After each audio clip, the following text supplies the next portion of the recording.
All right, so who's your favorite athlete and why? My favorite athlete is probably Chase Utley from the Philadelphia Phillies. Um, I remember back in 2008 when they won the World Series, they sort of became my favorite team, and then playing video games with the Phillies were part of the game. Chase Utley was always a great player to use and work with. So Chase Utley, that's why he's my favorite athlete. All right, thanks, Connor. Yep. Okay, so who's your favorite athlete and why? My favorite athlete is...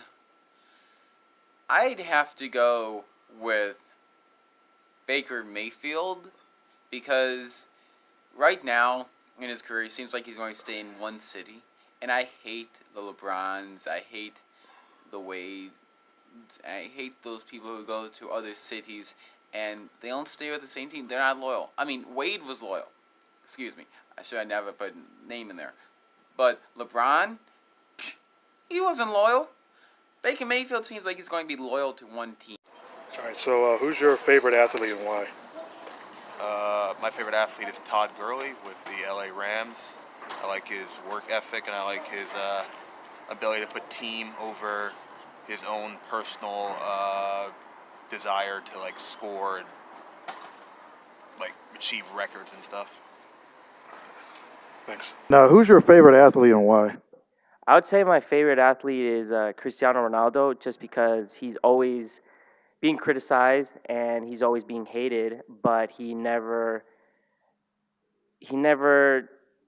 listens to any of it. He just doesn't care, and I think you gotta have tough skin for that. You know, in a match with 50,000 people and screaming stuff at you, and he just brushes it off like he doesn't care. He works hard for what he wants, and I think he's a really great role model. All right, thanks, Marcos. All right, so we're here with John Castanino. John, who's your favorite athlete and why? Obscure. It's Steve Kerr. Steve Kerr of the Chicago Bulls in the 90s.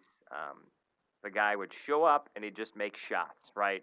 And how do you not fall in love with a guy like that? So for personal reasons, I was the smallest guy on the court when I played basketball, so I looked up to Steve as the guy, the assassin, right? The sniper.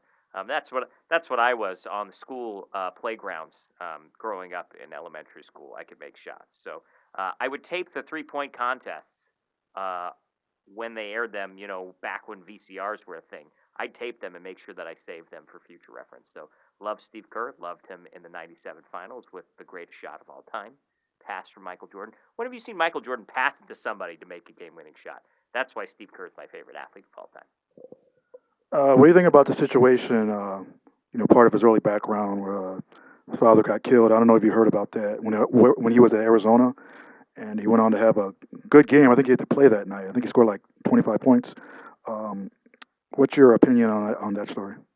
Well, you talk about athletes more and more today, more so than 30 years ago or however long ago that you want to go back, about their impact on social change and social issues. And clearly, Steve Kerr has taken positions on numerous topics, and it's based on his background. Yeah, his father was assassinated. I mean, you want to talk about somebody that has an excuse to speak out, what's on his mind. His father was killed. I think it was overseas, serving, the United States as an ambassador in another country. And so, I mean, it changes your life, and you see how it's impacted Steve in a positive way.